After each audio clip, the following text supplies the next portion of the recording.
Sebagai seorang penghibur, sebagai seorang penghibur, NZ sudah pasti akan menunjukkan hal yang menyenangkan kepada siapapun. Tapi gimana keaslian NZ kalau lagi sendirian, Mas Bro? Oh itu Pak, itu perempuan yang penuh dengan lika-liku hidup itu. Perempuan yang matang. Ya, yang penuh lika-liku hidup, yang perjalanan hidupnya itu kalau kita ngalami belum tentu sanggup gitu. Iya. Seperti narasimu tadi kan, kadang disepelekan, Ya. nggak dilihat. Tapi ketika kita ngelihat dia di TV, kelihatan nggak kesedihan itu? Nah itulah penghibur. Enggak sama Penghibur sejati itu ketika kita tidak tahu apa yang dia alami, tidak terlihat dengan apa yang dia alaminya. Jadi tahu karena dia bercerita sendiri akhirnya. Ya, NG itu wataknya itu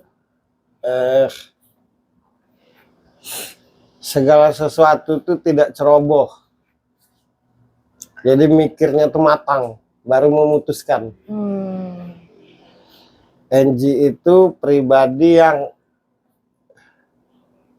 tahu persis dalam memenuhi keinginannya. Oh ini penting, ini nggak penting. Oh ini segera, ini nanti dulu. Oke. Itu elegan tuh. Makanya dia tuh kan tampilannya kan nggak bikin kita kaget. Ya kan? Terus dia kalau sudah tidak. Nggak, dalam hal keputusan dan sikap itu nggak basa-basi. Dalam hal pergaulan loyal, nggak kamuflase. Oke. Ya senang, benar-benar Apa adanya. Ketika dia welcome dengan seseorang ya benar-benar welcome. Ketika dia tidak ya tidak gitu. Nah di Eropa itu senang dengan orang yang apa adanya tuh senang gitu, yang tidak kamuflase itu senang. Jadi menurutku tidaklah salah kalau dia akhirnya terpilih gitu. Oke. NG itu pribadi yang ngebangun dirinya sendiri, tidak serta-merta bergantung dengan orang gitu. Dia itu perempuan yang bermental laki-laki. Maksudnya perjuangan hidupnya gitu. Makanya jangan heran dia selalu ada keajaiban. Ya. Satu lagi yang mesti kita apresiasi dari NG itu, apapun keyakinannya, dia benar-benar yakin dengan Tuhannya. Nah kan gitu. Kita ini kan bertuhan aja kadang, tapi belum tentu yakin dengan Tuhan. Benar. Buktinya kalau kesah nggak udah kan. Iya. Itu tanda tidak yakin. Kalau yakin mah enggak lah. Makanya jangan heran walau dalam perjalanan hidupnya itu banyak nggak dilihat. Tapi selalu ada jalan dan pada kenyataannya dia terkenal gitu. Betul. Orang yang pribadi yang benar-benar menggantungkan hidupnya kepada Tuhannya. Gitu. Dan tidak bisa dengan hal yang dibuat-buat. Makanya setiap kehadirannya itu pasti ramai. Selalu bikin hidup. Bikin hidup suasana, nggak bisa dibuat-buat gitu.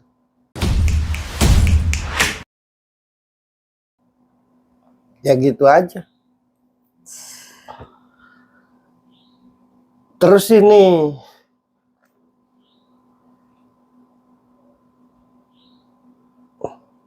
istri yang bekerja sama gitu, istri yang patuh, yang benar-benar menempatkan dirinya sebagai istri gitu. Tidak karena karirnya tuh jadi akhirnya melupakan tugasnya sebagai istri atau mengargumeni suaminya terus, tidak kayak gitu. Jadi istri yang benar-benar menempatkan diri sebagai istri gitu. Yang benar, walaupun prestasi hidupnya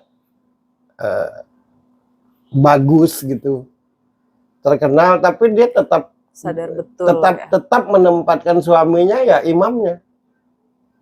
Nah, itu kan jarang Banget. Apalagi ya, sekarang makanya kan kalau ngelihat sekarang orang udah itu pindah kan setelah iya menikah. nah makanya nih ngelihat orang tuh jangan dari sisi luarnya aja, kalau emang nggak tahu ya nggak usah sok tahu gitu.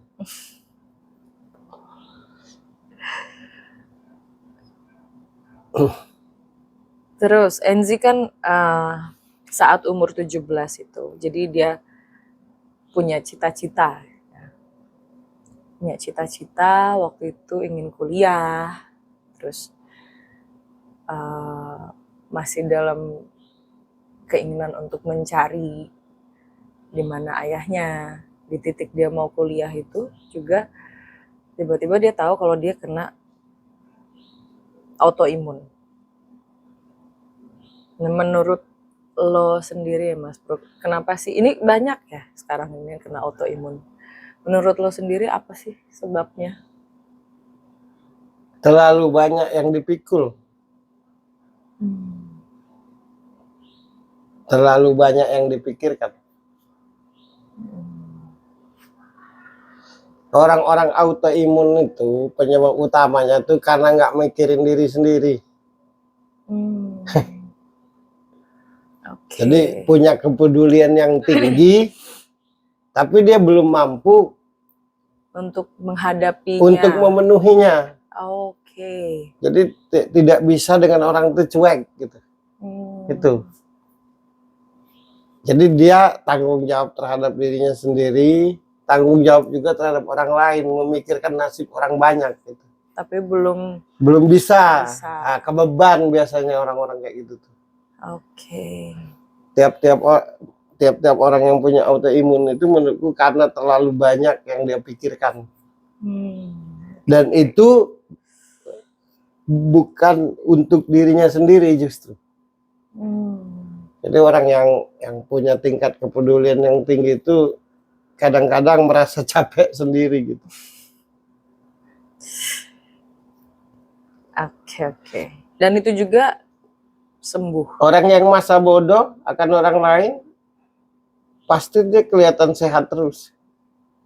Karena yang dipikirkan oleh dia dirinya sendiri. Iya. Orang yang banyak penyakitan tuh biasanya karena dia tidak memikirkan dirinya sendiri. Demi mencari uang karena kebutuhannya bukan untuk dirinya sendiri. Jadi kalau kebanyakan orang 8 jam, dia 12 jam. Orang yang memikirkan banyak orang, biasa kalau orang yang cuek itu tidur bisa 8 jam. Karena dia mikirin dirinya sendiri. Orang yang memikirkan banyak orang itu tidurnya jadi 5 jam. Karena di otaknya tuh bagaimana aku harus besar, aku cari duit, biar orang di sekitarku nih bisa terpenuhi, hidupnya terjamin. Iya, nah gitu. Itu penyebabnya.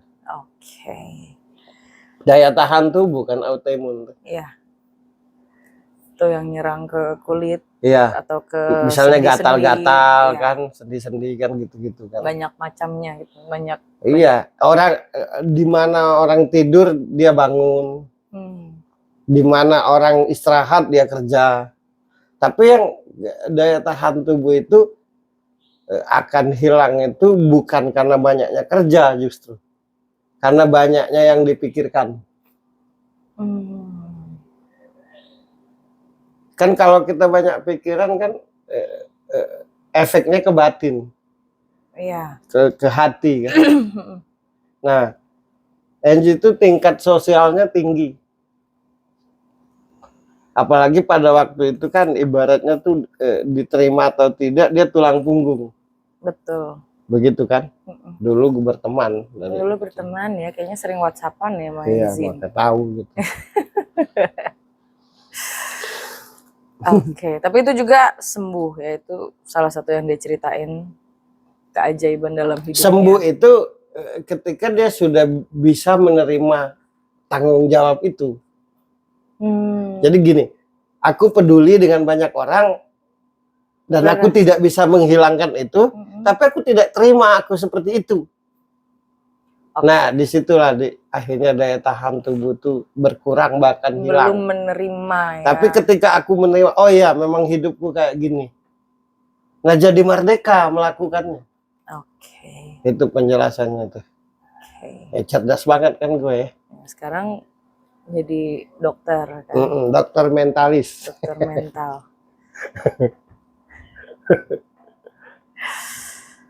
Tiap-tiap orang yang belum bisa terima itu pasti ujungnya drop ke fisiknya. Gitu. Ya sudah, tinggalkan aja, nggak usah peduli dengan orang lain. Pikirkan diri sendiri, nggak bisa juga. Itu juga Enzi ceritakan kalau jadi dia tuh besoknya mau ada pekerjaan yang uangnya lumayan, tapi di pekerjaan itu mengharuskan dia untuk lari-lari gitu kan. Sedangkan kondisi saat itu tuh dia kalau jalan aja pincang, suka sakit gitu kan, karena autoimun itu. Nah, di satu titik dia tuh berdoa, dia bilang memohon berpasrah diri gitu. Nah, malamnya dia sholat, paginya bangun tuh dia nggak merasakan sakit-sakit kayak sebelumnya lagi. Dan dari situ nggak kumat lagi. Iya. Kepada Tuhan itu yang paling benar itu menyerah.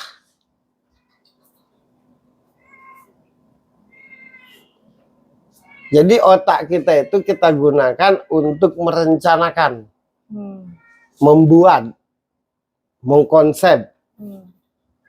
Tapi hasilnya tuh menyerahkan. Nah, itulah yang disebut kalau di Islam itu la haula wala quwata illa billahil aliyil azim. Atau itu ada tuh tawakal. Berserah diri setelah berusaha. Jadi hamba yang baik itu adalah hamba yang menyerahkan diri kepada Tuhannya. Kalau memang mengaku bertuhan. Makanya banyak orang-orang jenius itu pada akhirnya tidak percaya Tuhan kan. Karena merasa dengan pemikirannya itu, maka ada istilah agnostik apa-apa itu. Iya. Agnostik tapi gelisah. Mana? Gua nggak percaya Tuhan tapi gelisah. Harusnya enggak. Harusnya enggak.